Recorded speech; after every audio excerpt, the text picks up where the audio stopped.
Assalamualaikum warahmatullahi wabarakatuh. Alhamdulillahi alamin. Wassalatu wassalamu ala asyrafil anbiya'i wal mursalin wa ala alihi wa sahbihi ajma'in. Allahumma alimna ma yanfa'una wa fa'na bima 'allamtana rabbana zidna ilma. Yang dimuliakan tuan-tuan puan-puan di sini pendengar rumah ngaji Sirampai yang dirahmati Allah sekalian. Alhamdulillah kita bertemu lagi pada hari ini. Kita sambung pada ayat ke-17 dan seterusnya. A'udzubillahi minasyaitonirrajim.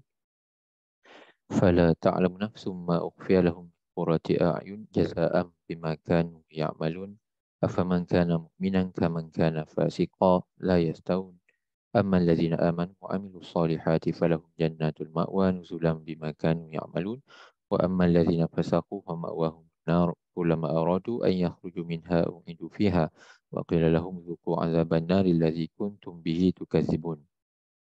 Tuan-tuan puan-puan yang dirahmati Allah sekalian, ayat ini, ayat ke-17 ini adalah selepas daripada ayat di mana Allah menyatakan sifat golongan orang-orang mukmin, iaitulah yang bangun bertahajud pada waktu malam, dan juga mereka yang apabila mendengar ayat-ayat Allah memahami, menginsafi dan tunduk patuh kepada peribadatan kepada Allah SWT serta mematuhi arahan dan juga menjauhi larangan. Dan juga orang-orang mukmin adalah orang yang berinfak harta mereka kepada Allah Subhanahu Wa Taala. Tuan-tuan apa yang Allah sekalian, dalam ayat ke-17 ni selepas Allah menyatakan sifat-sifat orang mukmin itu, dan Allah SWT menyebut di sini bahawa tidak ada seorang pun yang mengetahui secara detail persediaan yang Allah rahsiakan untuk mereka daripada segala bentuk nikmat yang amat indah yang menggembirakan sebagai balasan bagi amal-amal soleh yang mereka telah kerjakan. Dan Allah SWT menyambung lagi pada ayat ke-18 untuk perempuan, di mana Allah SWT meletakkan satu soalan kepada kita untuk kita berfikir, faman kana mu'minan kaman kana fasiqa. Adakah orang yang beriman sama seperti orang yang fasik? Relation kepada ayat sebelumnya adalah di mana Allah SWT menyebut bahawa Allah SWT merahsiakan balasan bagi orang-orang yang beriman. Dan kita tahu bahawa Allah SWT telah pun menyebutkan berkenaan dengan syurga, dan pada ayat ke-19 Allah SWT menyebut berkenaan dengan syurga, mallazina amanu wa amilus solihati falahum jannatul ma'wa. Orang-orang yang beriman dan beramal soleh, maka mereka akan beroleh syurga, tempat tinggal yang tetap sebagai balasan bagi apa yang telah mereka kerjakan. Pada ayat yang ke-17 untuk perempuan, Allah SWT menyebut bahawa Allah SWT merahsiakan apa? Merahsiakan detailnya. Allah SWT menyebut tentang syurga, dan kita pun mendapat gambaran-gambaran berkenaan dengan syurga yang dinyatakan dalam Quran dalam banyak tempat, tuan-tuan perempuan. Dan saya tahu tuan-tuan perempuan pun banyak sekali mendengar ceramah-ceramah daripada para ulama, para asatizah kita yang memberikan gambaran tentang syurga Allah SWT daripada ayat-ayat Al-Quran dan hadis Nabi SAW. Namun detailnya kita tak tahu, iaitulah kita tak pernah nampak, kita tidak pernah mendapat bayangannya, yang kalau kita mimpikan syurga sekalipun, dia tidaklah tepat dan jauh tertinggal ataupun jauh levelnya daripada keadaan syurga yang sebenarnya. Tuan-tuan apa yang Allah sekalian, Dr. Wahbah Zuhaili dalam memberikan tafsiran pada ayat-ayat yang ke-17 dan selainnya ini, Dr. Wahbah dalam kitab Tafsir Al-Munir beliau membawakan satu hadis Nabi SAW yang diriwayatkan oleh Imam Bukhari, Imam Muslim, Imam Tirmizi rahmatullahi alaihim, daripada Abu Hurairah radhiyallahu anhu, bahawa Rasulullah SAW bersabda, dan ini hadis qudsi ya tuan-tuan, qala Allah Ta'ala, Allah Subhanahu Wa Ta'ala menyebutkan bahawa datli ibadi salihin ma la ainun ra'at wa la udhun sami'at wa la khatar ala qalbi bashar.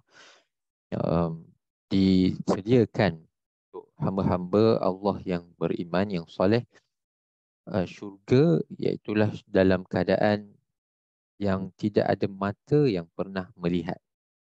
Gambaran ada, namun secara realitinya kita tidak pernah melihat. Cuba digambarkan, cuba dilukiskan, cuba dibuat ilustrasinya, cuba dibuat bayangannya dalam bentuk, bolehlah dibuat dalam bentuk gambaran video 3D, XD dan sebagainya. Namun apa sahaja yang digambarkan memang tidak akan sampai kepada level yang sebenarnya. Wala uzunun sami'at, dan tidak ada telinga yang pernah dengar. Pernah dengar maksudnya kita dengar daripada ayat-ayat Al-Quran dan hadis tentang gambaran syurga, namun kita tidak pernah dengar daripada para malaikat yang pernah melihat syurga, dan apatah lagi tidak pernah mendengar sendiri. Kita kata first primary information, first hand information daripada malaikat ataupun kita katakan ahli syurga yang pernah melihat syurga itu sendiri dengan mata mereka sendiri, dan mereka menyampaikan gambaran tu. Kita tidak pernah mendengar first hand information tu, wala khatar ala qalbi bashar, dan apa sahaja yang kita bayangkan dia tidak akan sampai kepada syurga yang sebenar. Jadi apabila kita berlaku dengan baik, beramal amalan soleh, kita beriman kepada Allah, kita menjaga diri kita daripada dosa dan maksiat, dalam keadaan kita tak pernah tengok pun secara realitinya syurga ni macam mana. Jadi sebab tu Allah SWT meletakkan soalan, orang yang beriman ni sama ke dengan orang yang fasik? Jadi kita pun tahu jawapannya, dan Allah SWT pun menyatakan jawapannya, la yastawi, tidak sama. Sebab mereka yang berusaha beramal soleh, berbuat baik kepada ibu bapa, keluarga, kepada pendidikan, kepada organisasi, tempat kerja, kerjaya, berbuat baik kepada ummah, kepada macam-macam tindakan-tindakan ataupun aktiviti-aktiviti yang memberi manfaat kepada umat Islam dan juga manusia keseluruhannya. Maka semua orang ni berbuat baik dalam keadaan tak pernah pun nampak syurga Allah Subhanahu Wa Taala. Jadi mereka yang melakukan amal soleh kerana Allah Subhanahu Wa Taala ini, dan Allah adalah satu keadaan manusia yang berbeza dengan orang yang fasik.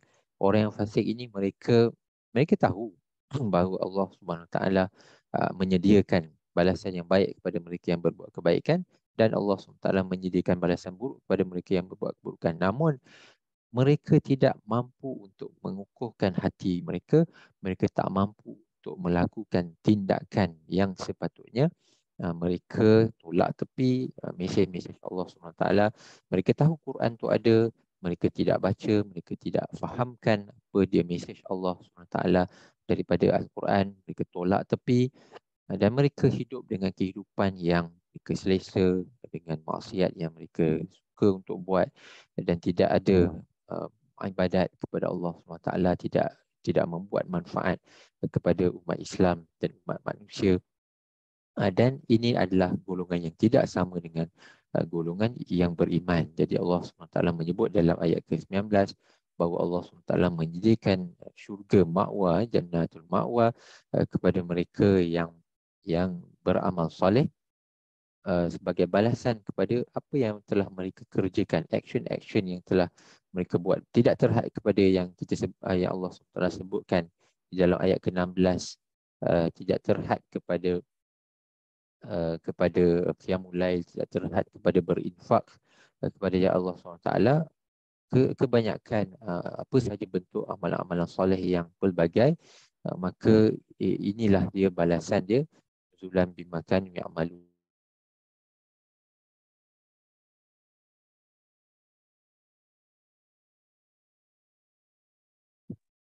Dan dalam ayat yang ke-20 Allah SWT menyatakan kepada orang yang fasik ini, maka tempat mereka adalah neraka.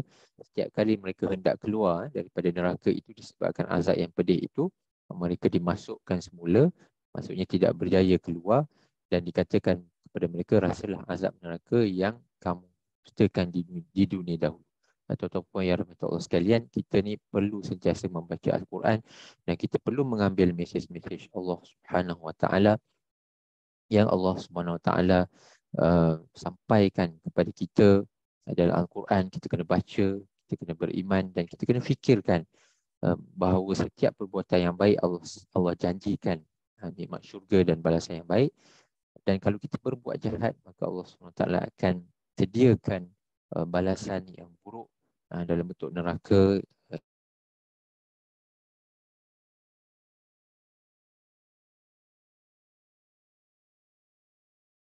Maka tuan-tuan perempuan, kita perlu bermuhasabah. Setiap masa kita cuba meletakkan diri kita, adakah kita ni tergolong dalam golongan orang-orang yang beriman ataupun kita ni tergolong dalam golongan orang yang fasik.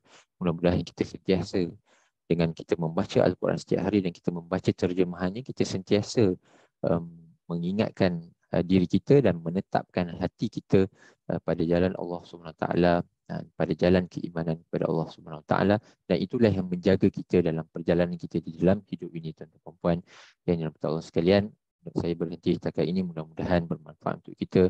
Subhanakallahumma wa bihamdika asyhadu an la ilaha illa anta astaghfiruka wa atubu ilaik. Assalamualaikum warahmatullahi wabarakatuh.